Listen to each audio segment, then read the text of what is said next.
Uno, uno, dos, ahora sí. Ya volví.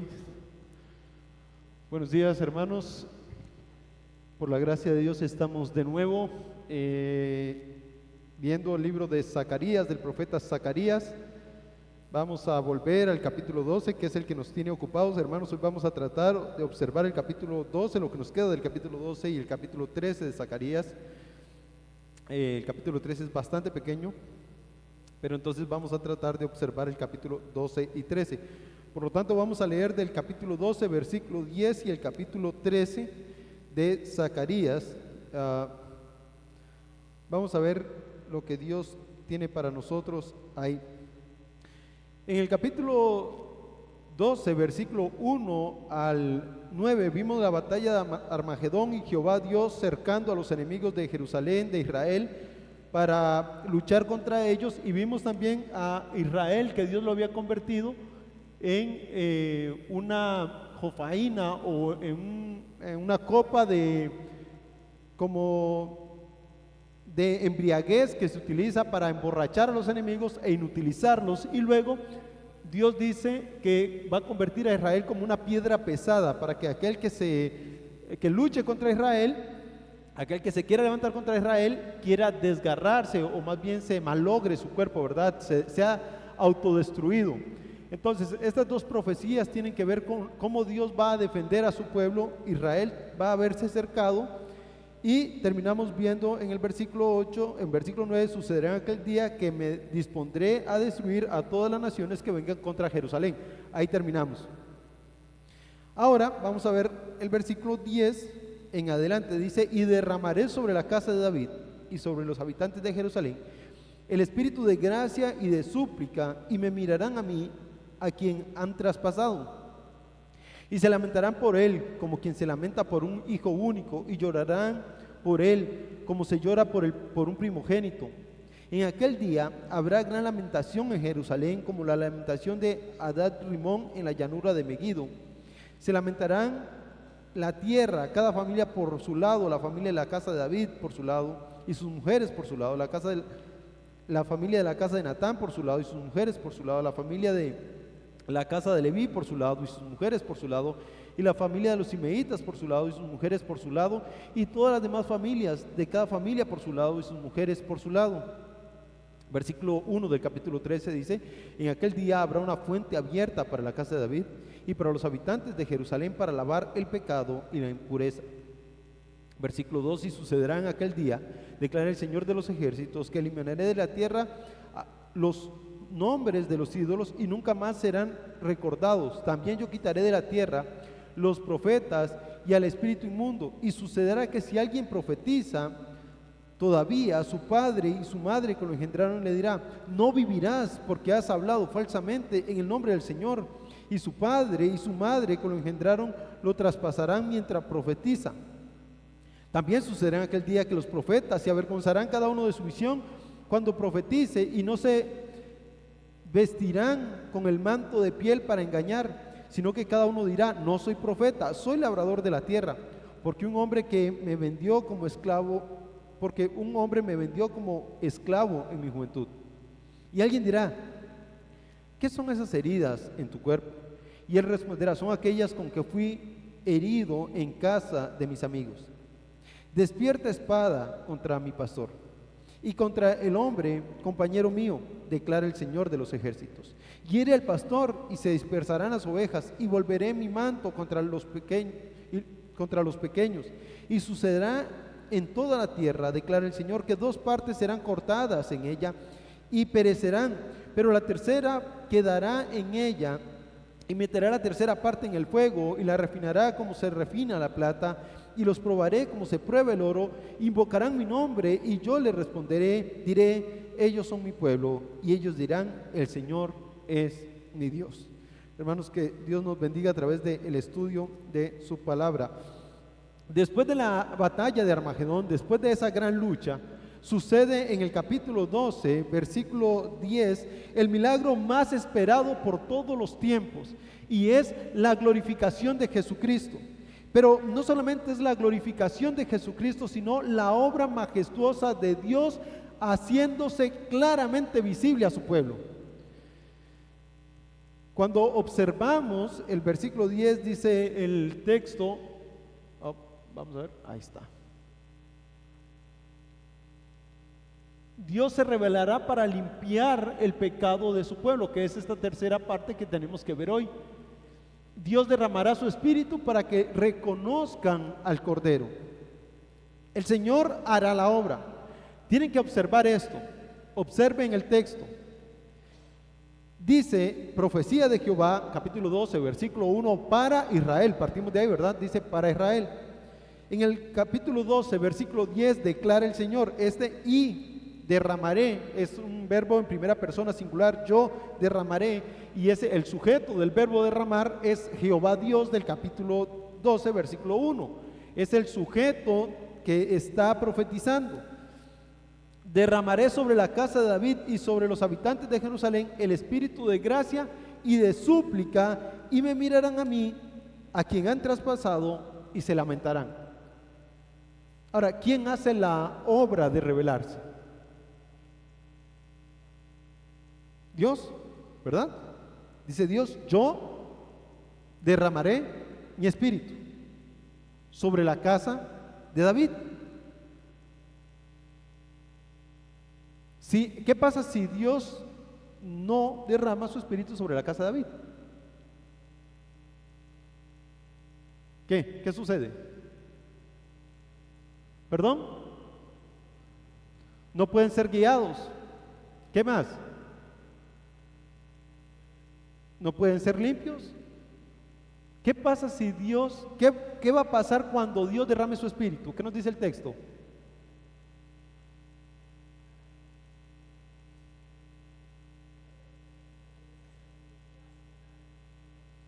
A ver, vámonos al texto, quedémonos en el texto, no nos salgamos de ahí.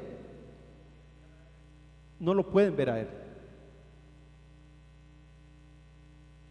Sin el Espíritu de Dios, sus ojos están velados, son ciegos. La obra de Jehová Dios no solamente es librarlo de los enemigos, sino abrirle los ojos que los tienen cegados por causa del pecado, para que lo puedan ver a Él y gozarse en verlo a Él. Es decir, si Dios no hace la obra de quitar el pecado delante de sus ojos, no lo pueden ver. Vamos a San Juan, vean San Juan capítulo 1. Esto es fácil de verificarlo. San Juan capítulo 1.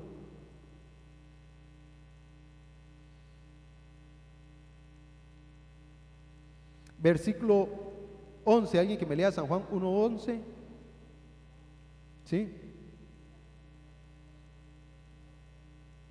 Léalo bien, hermana. A lo suyo, singular. A lo suyo, sí, a hacer su obra. Vino.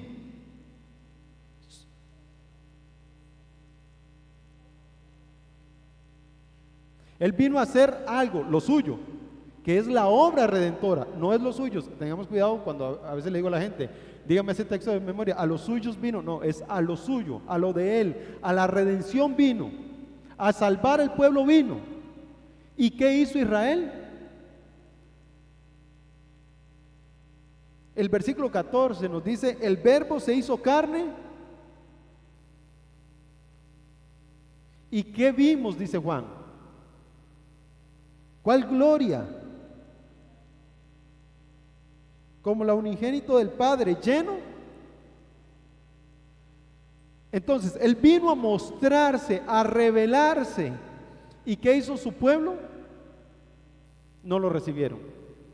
Lo suyo era dar salvación, dar vida eterna, dar glorificación a aquel que se arrepiente de pecado, porque es lo que nos dice ahora el versículo. Mas lo que le recibieron les dio la potestad de ser hechos hijos de Dios. Ahora, no nacieron de carne, no nacieron de sangre, ni de voluntad de Dios, sino de ¿qué? A ver, del Espíritu. Ven que es lo mismo. Si Dios no derrama su Espíritu sobre una persona, no puede ser salvo. Si Dios no hace la obra de salvar, de revelarse a alguien, no puede ser salvo. Lo mismo con Jerusalén, lo mismo con nosotros, lo mismo con la iglesia, lo mismo con todo. Es Dios el que actúa para salvación. Si Dios no abre los ojos del pecador, no pueden verlo. Y eso no lo digo yo, no lo dice Juan, no lo dice Calvino, no lo dice Jaime, lo dice la Biblia. Derramaré sobre la casa de David mi espíritu y me verán a mí, dice el Señor. Hermanos, esta es una obra maravillosa porque en el capítulo 1 de San Juan vemos al Mesías revelado y dice Juan, y vimos su gloria, gloria como la unigénito del Padre, pero los suyos no le recibieron. Su pueblo lo rechazó. Su nación lo despreció. Y si nos vamos un poquito más atrás, en el capítulo 11, dice las Escrituras que tomaron y le pagaron 30 monedas de plata por su ministerio como el buen pastor. ¿En cuánto preciaron el valor de Jesucristo como buen pastor? Como el de un esclavo enclenque, podríamos decir, como el de un esclavo cojo o como el de un esclavo inútil. Eso fue lo que pagaron por Jesucristo. 30 monedas de plata. Y ahora a este Jehová Dios que Israel no pudo ver, del capítulo 11 al capítulo 12 hay una ventana enorme. En el capítulo 11 Jesucristo, el buen pastor, es traspasado. En el capítulo 12 ya ha pasado toda la era de la iglesia. Y ahora cuando todos los pueblos, cuando la iglesia es arrebatada y los pueblos van contra Jerusalén y Dios defiende a Jerusalén, ahora Dios se muestra y es revelado el Cordero que quita el pecado del mundo. Y por solo la obra de Dios es que le pueden ver. Y por solo la obra de Dios es que se pueden lamentar. Hermanos, este es un milagro espléndido. Es maravilloso. Porque cuando usted lee Zacarías capítulo 12, versículo 10, usted tiene que irse conmigo al mismo Génesis. Tiene que irse conmigo al mismo Génesis porque Adán podía ver cara a cara al Señor y podía habitar en su presencia. Y cuando desobedeció Adán y Eva, Dios los expulsó del huerto. Pero luego Dios ha querido redimir a su pueblo, ha venido redimiendo a su pueblo, y se encuentra Dios dando gracia a Abraham, no porque Abraham fuese muy buena gente, es decir, Abraham era un idólatra de Ur de los Caldeos, pero Dios lo llama y le da la promesa que en él serán benditas todas las naciones de la tierra, pero sobre todo que va a haber una nación a la cual él ha de bendecir, a Israel, y que va a haber un rey sobre esa nación. Eso es para Israel. Y usted empieza a ver la historia desde Abraham, desde ese momento en Génesis capítulo 12, que Dios se le da esa promesa, hasta el éxodo, a Israel rechazando a Jehová. El mismo Abraham rechazando a Jehová. Dios le dice, de cierto vendrá un hijo para ti. ¿Y qué hace Abraham? Bueno, pues ya que Jehová se olvidó de esto, busquemos a alguien con quien tener un hijo. Y se le ocurre ir con Agar. Se le olvidó la promesa. Para que veamos que no es que Abraham era muy santo, muy sabio y que por eso Dios lo escogió, no, era por gracia, porque a Dios le plació abrirle los ojos a Abraham. Así como a Dios le plació abrirnos los ojos a nosotros, le plació abrírselos a Abraham. Y luego vemos a los hijos de Abraham, a Isaac, haciendo los mismos pecados o peores que los de Abraham. A Jacob, los mismos o peores pecados. Pero ¿qué dice la Biblia acerca de Jacob? ¿Dios escogió a Jacob porque era bueno? No, por gracia. Dice, a Jacob amé, mas a Esaú aborrecí. ¿Para qué? Para que el propósito conforme a la elección, nos dice Romanos, se cumpliese. Romanos capítulo 9.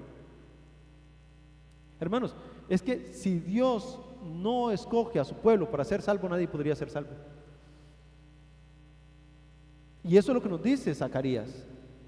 Si Dios no decide revelarse, si Dios no decide revelarse y derramar su espíritu, jamás podrían verle. Y entonces, ¿qué de nosotros? Somos unos afortunados, hermanos.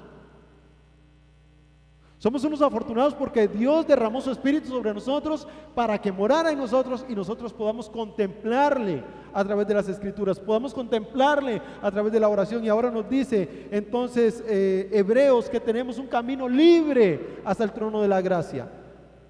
Nos dice Hebreos 3, 4, 5, tenemos un camino abierto hacia Jehová Dios. Pero esto no es porque usted y yo seamos muy brillantes, es porque Jehová Dios abrió nuestros ojos a través de su Santo Espíritu, como lo ha hecho siempre. Bueno, no solamente les va a abrir los ojos a los habitantes de Jerusalén, el espíritu de gracia y de súplica. Hermanos, este es el Espíritu Santo. La Nueva Biblia de las Américas, ¿alguien tiene Reina Valera 1960 a la mano? Ajá, ¿qué dice? Espíritu con mayúscula. Zacarías capítulo 12, 10.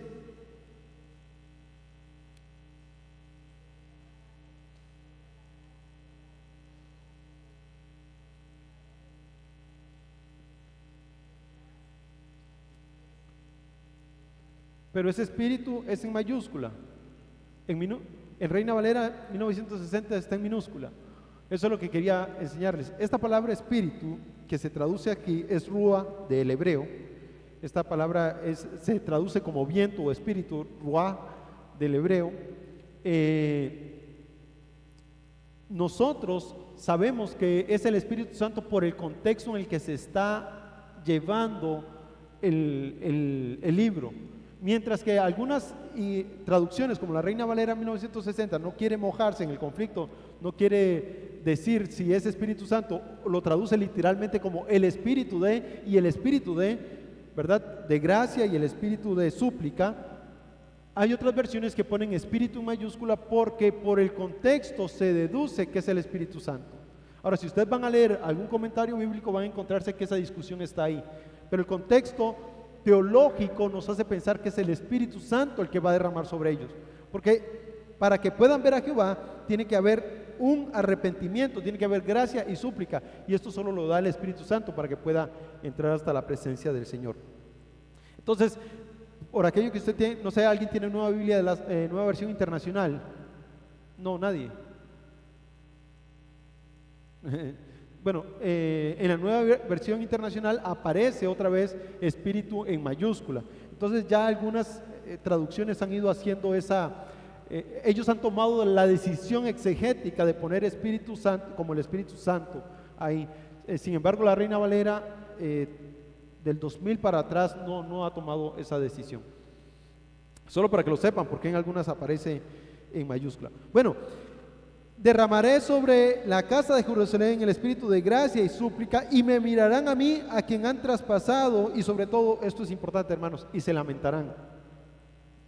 Y se lamentarán por él. Vean que ahora es mayúscula. Por él es alguien. Este alguien tiene que ser por el traspasado. Pero vean que ponen él como Jehová Dios. Como quien se lamenta por un hijo único, y llorarán por él, otra vez en mayúscula, como se llora por un primogénito. Datos acerca de este pasaje, hermanos. Primero, Jehová Dios se está revelando, y ahora el Jesucristo, bueno, aquí no está hablando, nosotros entendemos que es de Jesucristo, pero Jehová se está refiriendo así en primera persona.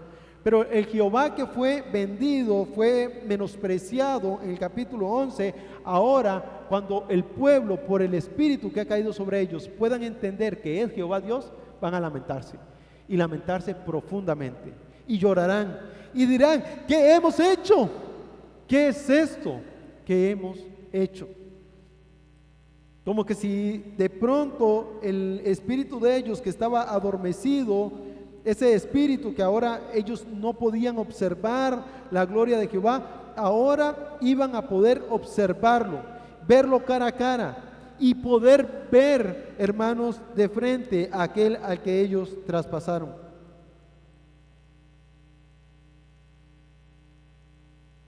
Es maravilloso este texto, hermanos, porque nos muestra también algo acerca de Dios.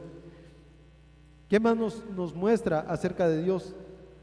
Bueno, que Dios está comprometido con revelarse a su pueblo y que su pueblo no puede lamentarse por Dios por causa de su propio pecado.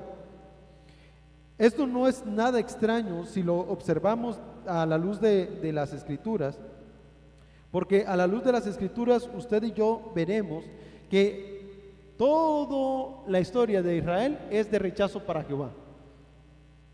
Pero ahora este lamento que habrá es de luto, es de dolor, es de muerte. Ahora, ¿por qué entonces las Escrituras nos dice que se llorará por un primogénito? Bueno, yo no sé porque yo no soy padre, pero que se le muera a uno el primogénito, el primero de sus hijos, el primero de sus fuerzas, para Israel tiene una connotación muy poderosa. Es más, cuando ustedes ven en Egipto que Dios va a juzgar a Egipto en la última de las plagas, ¿a quién mata? La connotación del primogénito es el heredero, el dueño de todo, el cabeza de la casa paterna, es el que sigue el linaje, el que hereda la bendición paternal. Jacob y Esaú, los dos hermanos, Esaú le vende la primogenitura. Esaú le vende la primogenitura a Jacob, menospreció la primogenitura, la bendición, la herencia paternal. Y ustedes leen la historia y es lamentable. Yo no sé si ustedes se han puesto a pensar, pero cuando está por morir Jacob,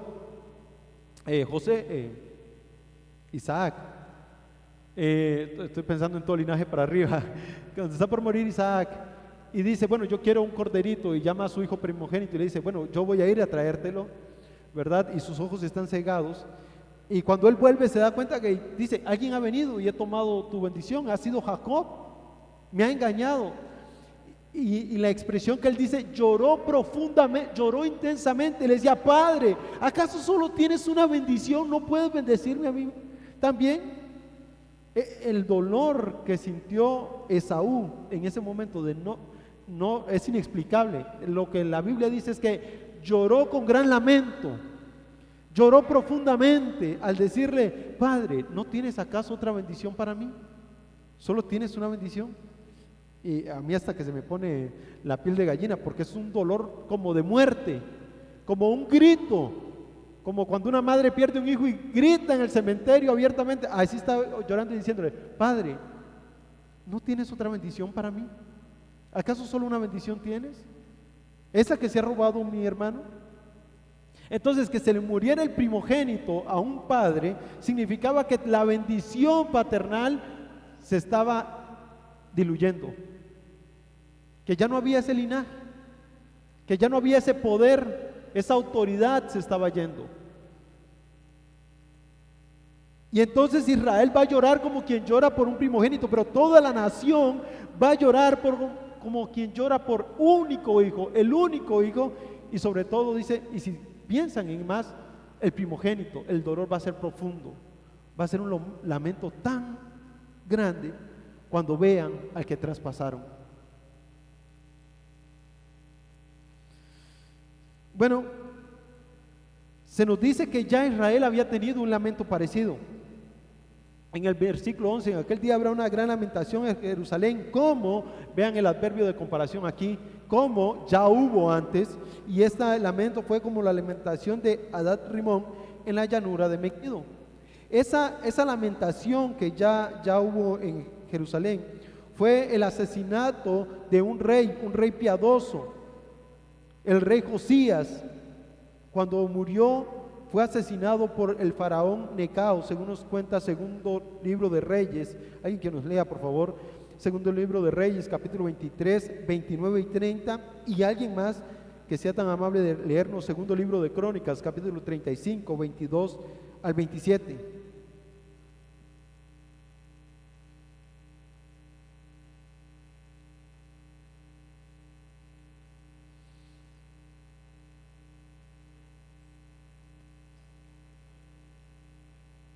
29 y 30.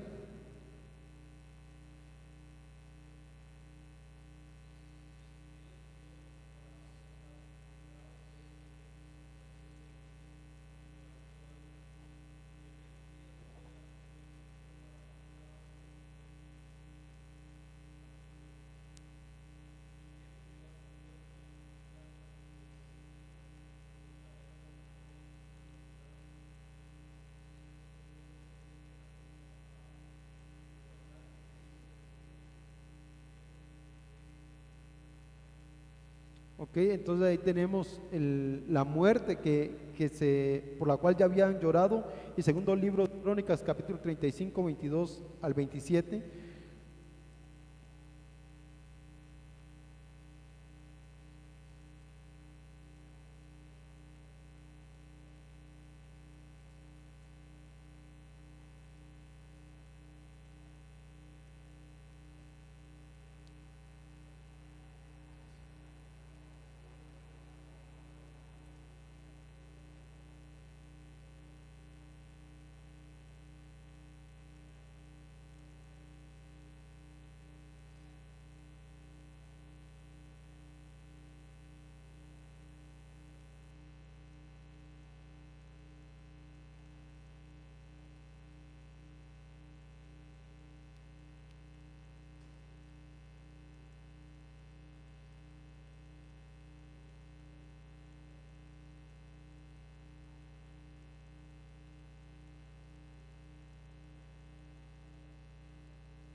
Ok, ahí tenemos el lamento de Israel. Entonces Dios les dice, ya ustedes se han lamentado por alguien y se van a lamentar enormemente cuando aparezca el Cordero. Bueno, pero también hay una descripción bastante curiosa, y es que nos dice que se lamentará la tierra, cada familia por su lado, encabezado por la casa de David, con sus mujeres, luego la casa de Natán, con sus mujeres, y luego la casa de Leví por sus lados, y la familia de los Simeitas, de Simeí, por su lado, con todas sus mujeres, y luego todas las familias. Ahora, primero, la casa de David. ¿Qué representa la casa de David para Israel? Ajá, pero ¿qué representa la casa de David per se? El reinado. Es decir, la casa real va a estar en luto cuando vean al que traspasaron. La casa de los reyes va a estar en luto, no va a haber fiesta. Luego tenemos la casa de Natán. ¿Quién era Natán? Un profeta. Natán el profeta, ¿se acuerdan? La casa de los profetas estará de luto, porque verán al que traspasaron. Y luego Leví y Simeí. ¿Quiénes eran los descendientes de Leví? Los sacerdotes. Ahora, cuidado, no todos los levitas eran sacerdotes, solo los de la casa de Aarón heredaron el sacerdocio. Los levitas eran los colaboradores de la casa de Aarón, que también era levita, que era la línea sacerdotal, ¿verdad?, de la familia de Leví. Y Leví y Simeí representan la casa sacerdotal. Ellos también se lamentarán cuando vean al que traspasaron. Y luego toda la tierra, es decir, los reyes, los profetas, los sacerdotes y toda la casa de Israel se lamentará porque han traspasado al Cordero. Este es el luto que el Señor les ha prometido a ellos. Pero en el versículo 13, capítulo 13, versículo 1, Dios les da una promesa: en aquel día habrá una fuente abierta para la casa de David, para los habitantes de Jerusalén, para lavar el pecado y la impureza. Van a llorar todo lo que quieran, van a lamentarse, pero la revelación de Dios les va a permitir lavarse de sus impurezas, limpiar sus pecados. Va a estar abierta para que vayan y limpien sus manos del pecado. Es decir, esta revelación del Cordero no es para juicio, es para salvación de su nación. En ese día, Dios va a limpiar la impureza de su pueblo. Toda la casa de David, toda la casa de los habitantes de Jerusalén podrán lavar y limpiar su pecado y su impureza. El pecado tiene que ver con la ley y la impureza tiene que ver con la característica de no poder ofrecer sacrificio porque hay algo que impide ceremonialmente acercarse a Jehová.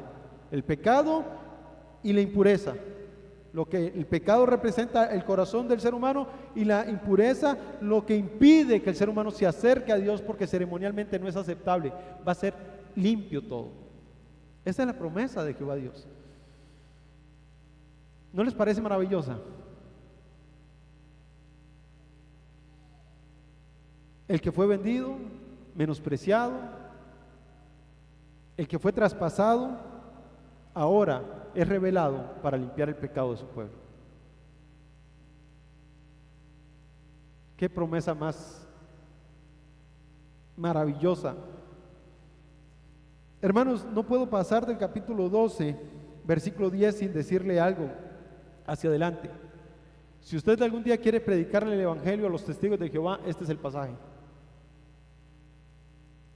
Este es el pasaje. Yo normalmente lo utilizo para predicarles el evangelio a ellos.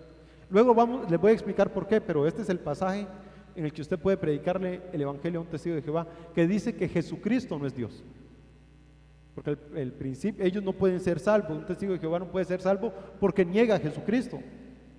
Y ser cristiano significa ser seguidor de Cristo. El testigo de Jehová niega a Cristo como Señor, como Salvador.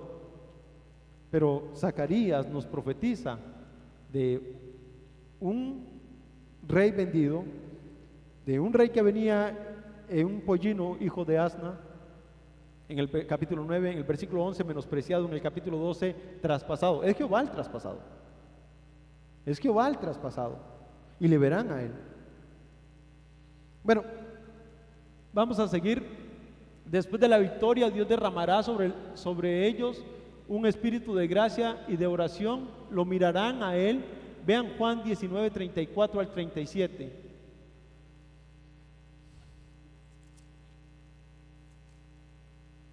Alguien que me lea, por favor, San Juan, capítulo 34, 37. Solo esos dos versículos, hermanos, por favor. 34 y 37.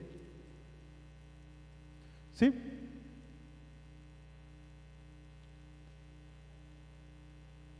¿34 y 37?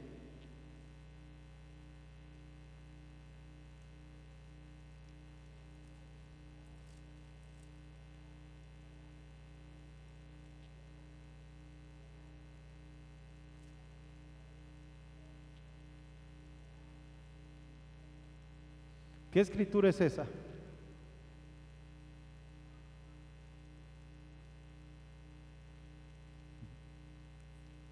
Zacarías. Si Jehová era el que iban a ver que traspasaron y se cumplió en Jesucristo, significa que Jesucristo es el Jehová del Antiguo Testamento. Y por eso ese pasaje es el que sirve para predicar el Evangelio a los que no creen que Jesucristo es el Señor. Él es el Señor del Antiguo Testamento. Él es al que todo el pueblo tiene que mirar y mirar con lamento y arrepentimiento para obtener vida eterna. Él es el Señor.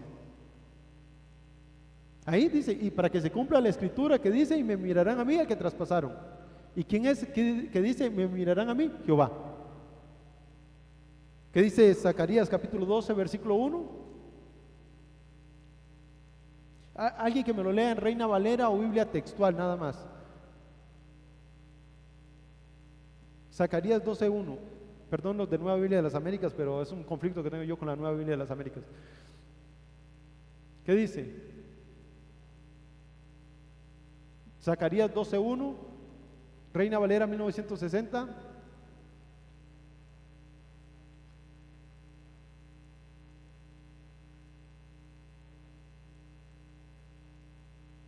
Profecía de Jehová.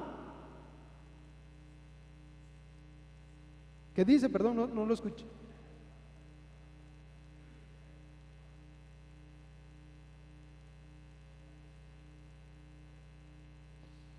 Profecía de Jehová. Y Jehová luego dice en el 12:10, y me mirarán a mí al que traspasaron. Y Juan dice, para que se cumpla la profecía, me mirarán a mí, al que traspasaron. En el Antiguo Testamento el traspasado era Jehová. Y en el Nuevo Testamento, Jehová. Ahora, estamos diciendo, hermanos, en la economía de la Trinidad, Jehová en el Antiguo Testamento no se presentaba como tres personas como lo conocemos ahora por la revelación del Nuevo Testamento. Lo que estamos diciendo es que Jehová y Jesucristo dijo, el que me ha visto a mí, el Padre y yo, uno somos. Son la misma deidad. En Colosenses capítulo 1 dice, en él habita toda la plenitud de la deidad. Vamos a Colosenses nada más.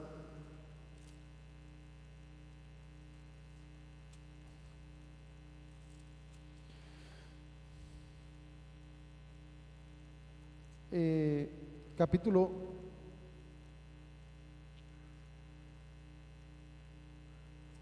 1,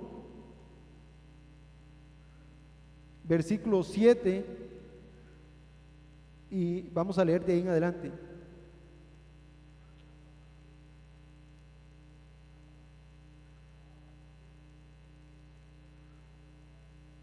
Ahora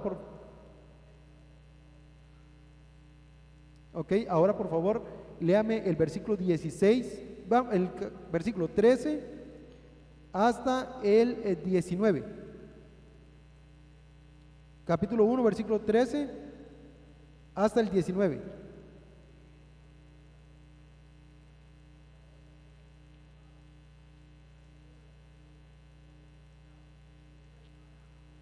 Momento, Él es la imagen, hermanos, literalmente es la foto, ¿verdad?, del Dios invisible. Lo único visible de Dios es Cristo. Ahora sí, hermana.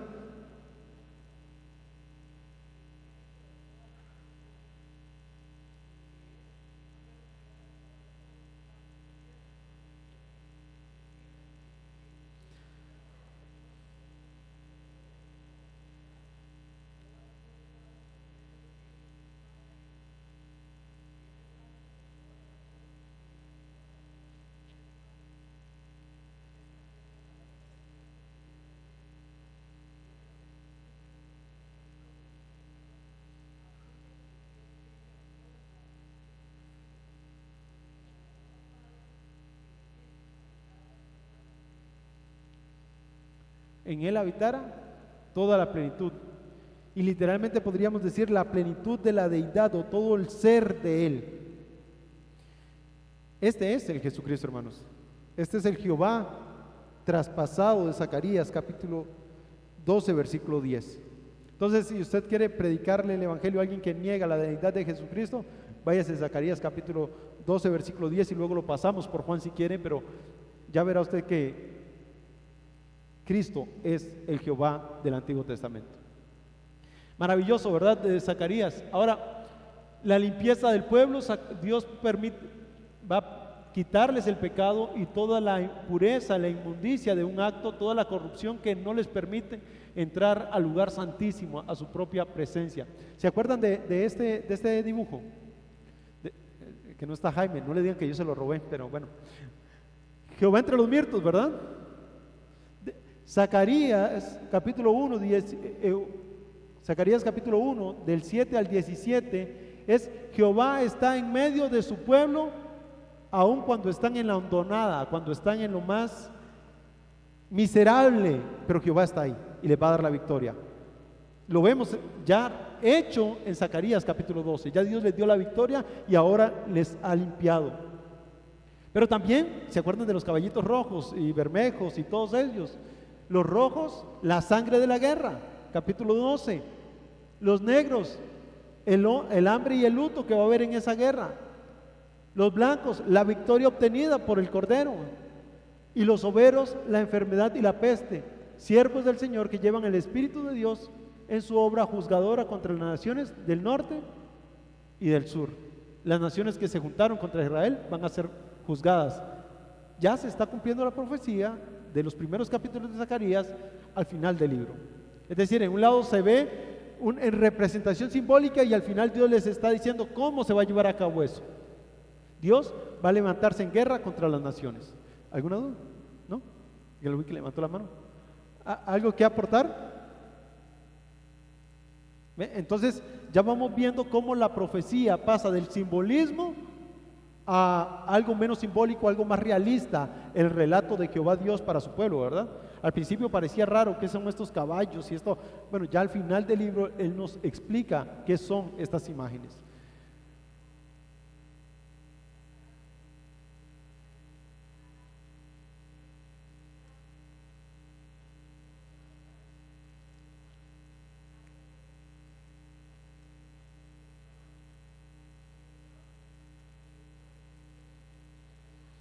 Sí,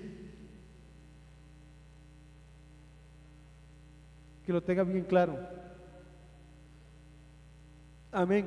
Bueno, en el capítulo 13 tenemos que Jehová limpiará la tierra de ídolos y de falsos profetas, y un poema que resume la obra redentora de Jesucristo. Así que, ¿se acuerdan de estos dos dibujos también?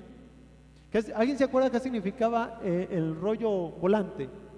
Volante del verbo volar, no de manejar. ¿Qué significaba el rollo volante? Ay, que no está Jaime para que lo reprenda. No, no necesariamente.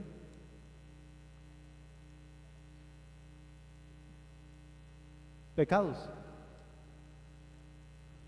El rollo volante representaba que Dios iba a traer limpieza de pecado entre los judíos, que iba a hacer paz entre ellos, de manera que iba a limpiar los pecados que cometió un hermano contra otro, ¿verdad? Y que iba a quitar ese pecado.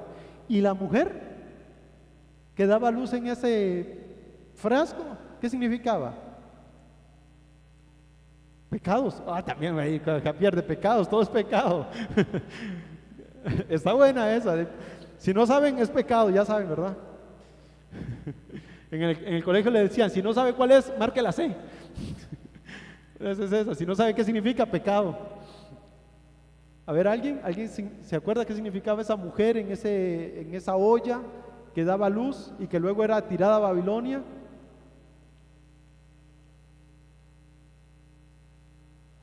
La maldad que iba a ser arrancada de Jerusalén para nunca más tener Dios memoria de ellos y ser tirado a la Babilonia.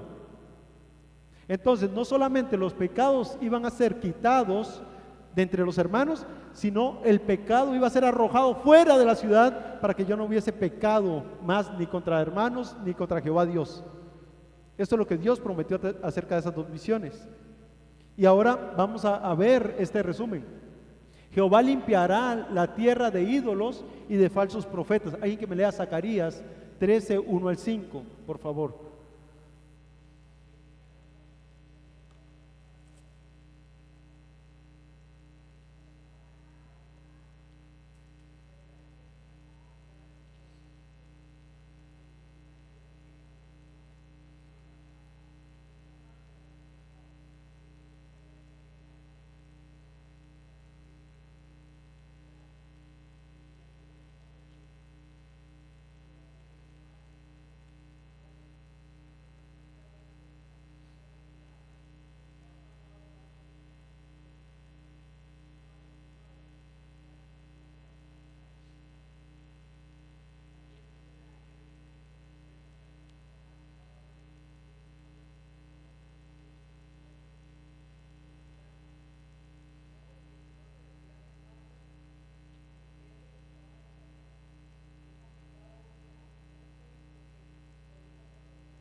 Ok, ahí tenemos dos obras de Dios. La número 1, eliminará todos los ídolos.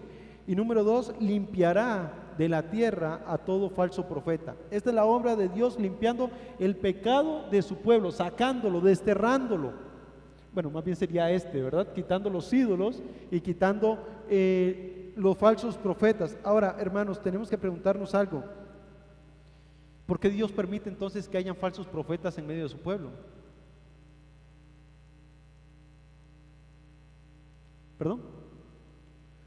Colador de Dios. Bueno, muy bien, colador, me parece, más o menos. Alguien que haya estado en Zacarías capítulo 11, en la clase de Zacarías capítulo 11, ¿por qué Dios permitió que se llenara la tierra de falsos profetas?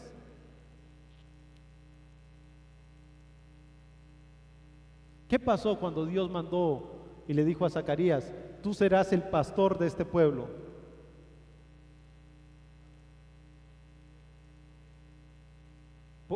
¿Por qué Dios permite que haya falsos profetas en medio de la tierra? La hermana Yajaira dice que es un colador, parece bien, pero ¿por qué más? ¿Perdón? Juicio, pero juicio ¿por qué?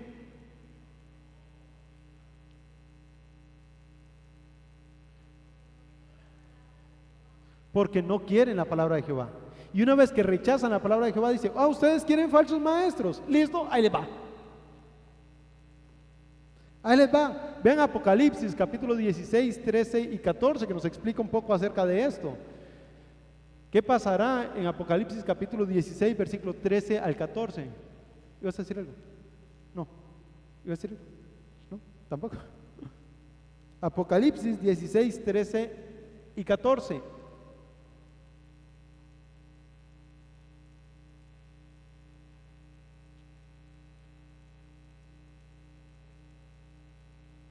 (16, 13 y 14).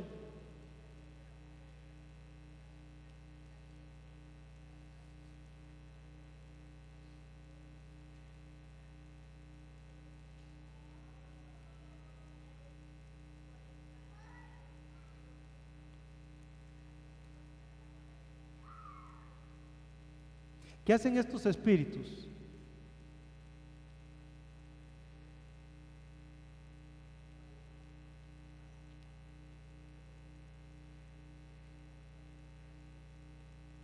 Van a hacer señales. ¿Y estas señales, qué clase de señales? Señales milagrosas, milagros, echar fuera demonios, a ellos mismos pareciera, hablar en lenguas, y engañarán a los reyes para que digan, uy, he aquí, está el profeta de Jehová y hay que ir a pelear contra los enemigos. Y es Satanás engañándolos.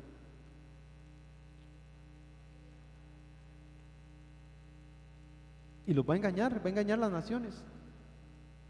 Y ahora vemos que Dios dice, yo voy a sacar todos esos profetas falsos. Voy a eliminarlos. Ahora, hay una ilustración muy interesante ahí que dice que cuando alguien aparezca profetizando, van a venir sus padres y lo van a matar. Lo van a erradicar de la tierra. ¿Por qué? ¿Por qué? Bueno, sí, pero ¿cómo sabemos que está profetizando falsamente?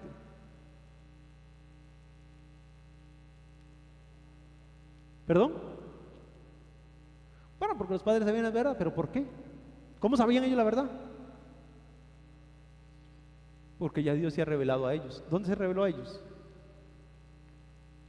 En el versículo 10. Y me mirarán a mí, al que traspasaron, y llorarán como el unigénito, como se llora por un unigénito, como quien llora por el primogénito, llorarán, me verán. Y aparece alguien diciendo, ese no es el Cordero. Ven, vino a mi palabra de Jehová diciendo, mátenlo. Tú no tienes palabra de Jehová, ya se nos reveló, está aquí, Él es. Y aparece un falso diciendo, no es, mátenlo. Antes que haga más daño. Vean el carácter de un padre matando a su hijo por temor a Jehová. Es un padre matando a su hijo por temor a Jehová. Nosotros somos muy moralistas, pero cuando vemos la palabra de Dios y vemos la ley mosaica, ¿qué pasaba cuando había un hijo que era borracho, glotón, y que no se sometía a sus padres? ¿Y para qué? Para que lo apedrearan. La ley de Dios es todo o nada, o son o no son. ¿Qué pasó cuando la casa de Acán tomó de los mantos y el lingote de oro de la ciudad, Jericó. ¿Qué pasó? Echaron suertes, ¿verdad? Y la suerte cayó sobre él. ¿A quiénes apedrearon? Solo a él, me imagino, porque él es... ¿A quién? A su casa, su mujer, sus hijos, sus animales, para que no quedara memoria de ese pecado en Israel. Este es el temor de Jehová, que vemos que no permite que haya ni una sola pizca de pecado en medio del pueblo. Y va a ser tanto así que aquellos que profetizaron falsamente van a decir: ay, es que yo no era profeta, perdón, voy a irme a hacer otra cosa porque esto no se me da mucho, voy a irme a labrar la tierra. Y se avergonzarán y ya no van a vestir pieles, porque las pieles eran las señales de los profetas. Cuando usted lee que Juan vino y vestía de pieles, era por eso, porque era señal de que él era un profeta. Y van a quitarse los mantos de pieles y van a andar diciendo: no, ahora labramos la tierra. Es que no éramos profetas. ¿Cómo van a creer ustedes eso? Jamás. Nosotros van a sentir vergüenza de haber siquiera haber abierto la boca diciendo: vino palabra de Jehová. Es lo que la palabra de Dios nos dice. Sucederá que los profetas se avergonzarán, cada uno de su visión, cuando profetice, y no vestirán con el manto de piel para engañar, sino que cada uno dirá: no soy profeta, soy labrador de la tierra, porque un hombre me vendió como esclavo. Yo soy un esclavo. No, eso de la profecía no, eran mentiras, era un chistecillo, ¿no? Qué vergüenza ser profeta.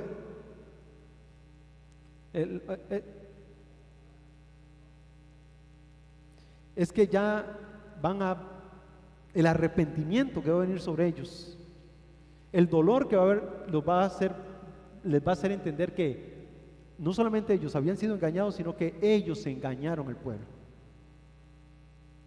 Y Dios les va a abrir los ojos y la que hicimos, la que liamos, y van a sentir vergüenza de haber profetizado, hermano.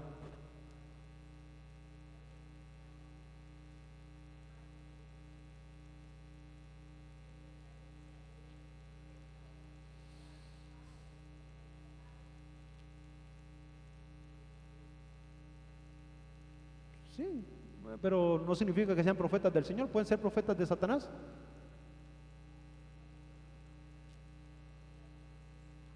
Sí, es decir, si usted me pregunta si los profetas existen hoy, yo le voy a decir que sí. Ahora, que sean de Satanás es otro tema, porque del Señor no son.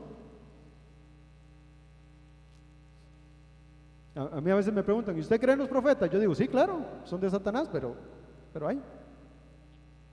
Ya está. Han salido a engañar al mundo.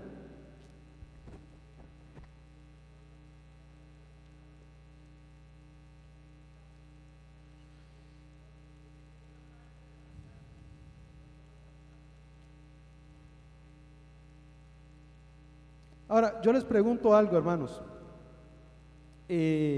Una pregunta que tenemos que hacerle al texto y que tenemos que preguntar nosotros a la luz de las Escrituras es la siguiente: una persona que echa fuera demonios, que habla en lenguas y que profetiza, ¿significa automáticamente esto que es salvo?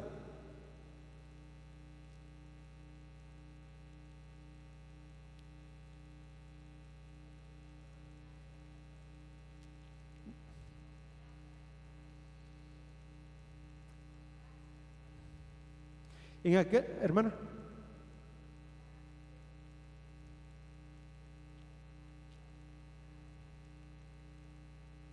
Sí, también, eso es parte de.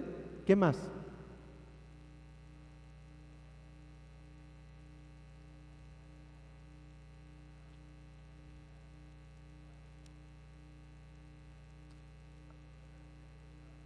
¿Mateo qué? Vayan a ese pasaje. Vamos.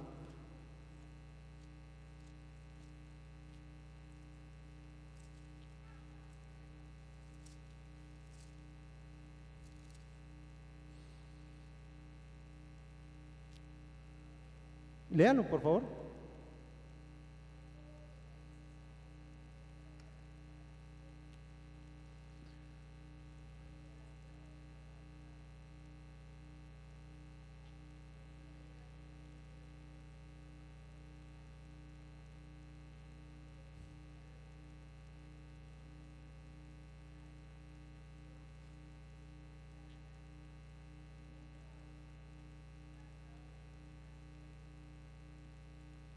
Hermanos, nunca los milagros y las señales han sido símbolo, han sido una marca de los que son salvos. Nunca. Entonces, si alguien le aparece ahí diciendo, viene un profeta haciendo señales, está bien, qué bueno, me alegra mucho. Seguramente va al infierno, ¿qué vamos a hacer? Digo, pero, Rey,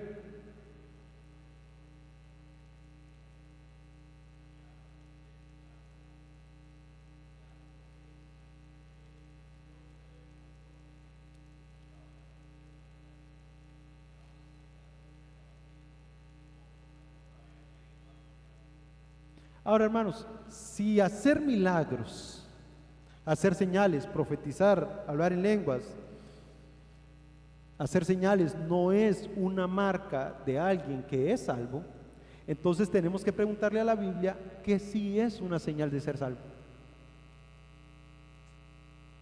¿Cómo entonces saber si alguien es salvo?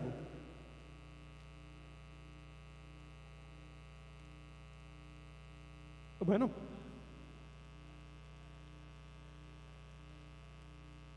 ok, es lo que la Biblia dice, por su fruto los conoceráis, ¿verdad? Y también lo que la Biblia dice de que ahora que estamos en Cristo, nueva criatura somos. Eso está bien.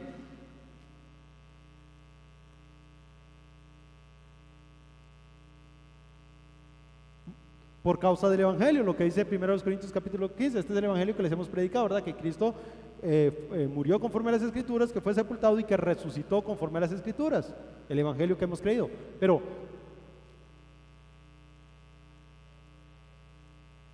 Romanos capítulo 1, el poder, 15 y 16, el Evangelio es poder de Dios para salvación, pero ¿cómo sabemos? Por el cambio de vida, hermana.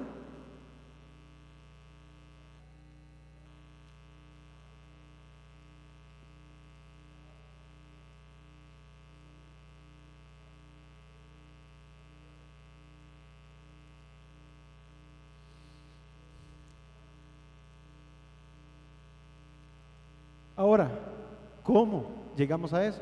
Bueno, Zacarías capítulo 12, versículo 10 dice, y derramaré. Lo único que da certeza de que somos hijos de Dios, que da testimonio delante de nosotros y podemos decir, Abba, Padre. Si no es el Espíritu Santo, ya usted puede hacer milagros, ya usted puede hacer señales. Si usted no tiene el Espíritu Santo, va para el infierno. Ahora, tendríamos que preguntarnos, ¿cómo sabemos si tenemos el Espíritu Santo? ¿Qué problema más serio? Bueno, porque el deseo de cualquiera que tiene el Espíritu Santo es la santidad, según nos dice Juan, toda la primera epístola de Juan, ¿verdad? Y vamos a Juan, esto es...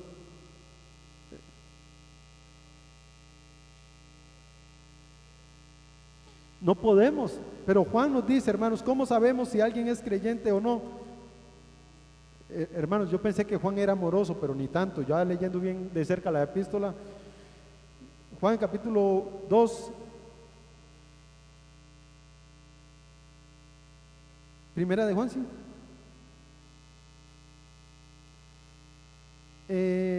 Capítulo 2, versículo 6.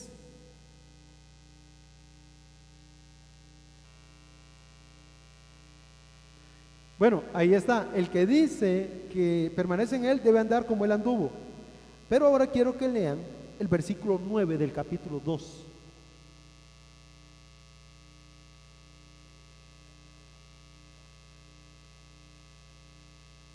Ok. Y el versículo 12 del capítulo 2.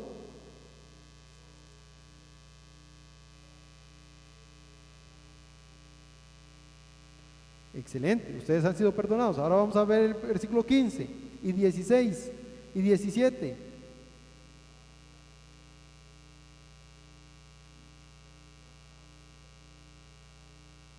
Un momento, el que ama al mundo, el amor del Padre. Lo que podríamos decir es que si alguien ama el mundo, no puede amar al Padre. Y si no ama al Padre, va para el infierno. ¿Qué más nos dice?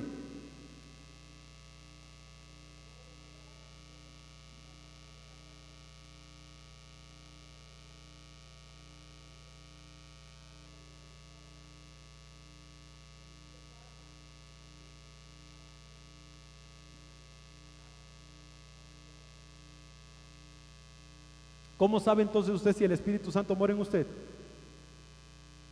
¿Qué desea? ¿Qué anhela? ¿Hacer señales? ¿Hacer prodigios? ¿Hablar en lenguas?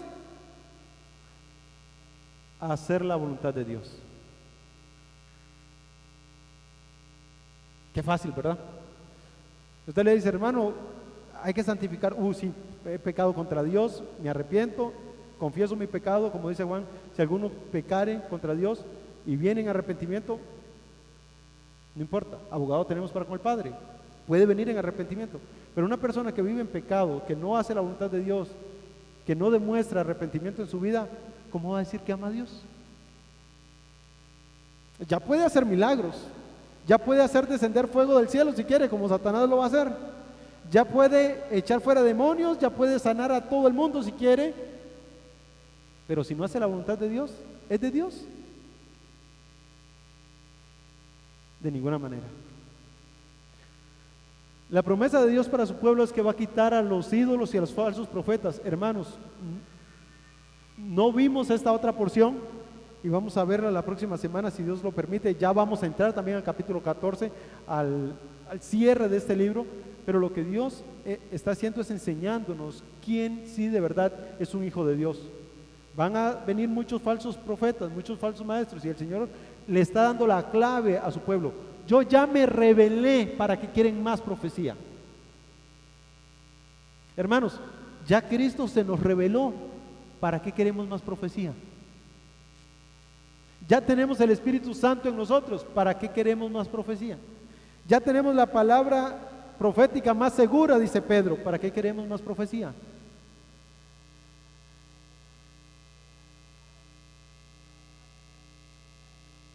Ahora, yo les recomiendo que no anden con una espada ahí matando a todo aquel que le diga, vino a mí palabra de Jehová. No, eso dejémoselo a manos de Dios. Lo que sí podemos decirle es, mire, no me venga con esos cuentos porque yo conozco al verdadero.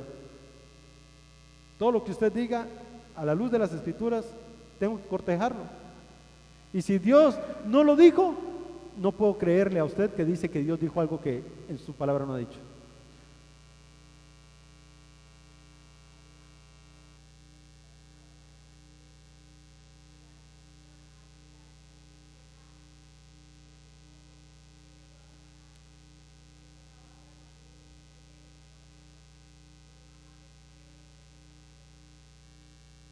Sí, bueno, solo han cambiado de un Dios pagano a otro. Solo han cambiado de Baal a Baal peor. Digo, es entre un Baal y otro, un Dios pagano y otro Dios pagano. Hermanos, tengamos cuidado. Dios quiere revelarse, se revela para que nosotros no confiemos en palabras engañosas de hombres, sino que confiemos en Él. Esa es la enseñanza de esta mañana, y eso es lo que va a hacer como Israel, mostrarse Él, revelarse Él para que no confíen en palabra engañosa de hombres, y aquel que venía con palabra engañosa, denle muerte. Solo para cerrar el punto, hermanos, ese no es un mandamiento nuevo, estaba en Deuteronomio. Si algún profeta viene y la palabra que dijese no se cumpliera, mátenlo, erradíquenlo de entre el pueblo. Ese era el mandamiento que viene en Deuteronomio. Ya no habrían falsos profetas, les aseguro yo, si nosotros cumpliésemos eso. Pero Dios juzgará a los falsos profetas, pero también juzgará a todo aquel que se deje engañar por falsos profetas, teniendo la verdad de Él. Así que no solamente contra los falsos maestros, sino los que rechazan la verdad de Dios para ir en pos de ellos. Oremos. Padre Celestial, gracias te damos por tu palabra. Gracias por enseñarnos el día de hoy y gracias, Señor, por edificar a tu iglesia. Pedimos que nos continúe bendiciendo por medio de tu palabra. En nombre de Cristo Jesús. Amén. Buenos días, hermanos.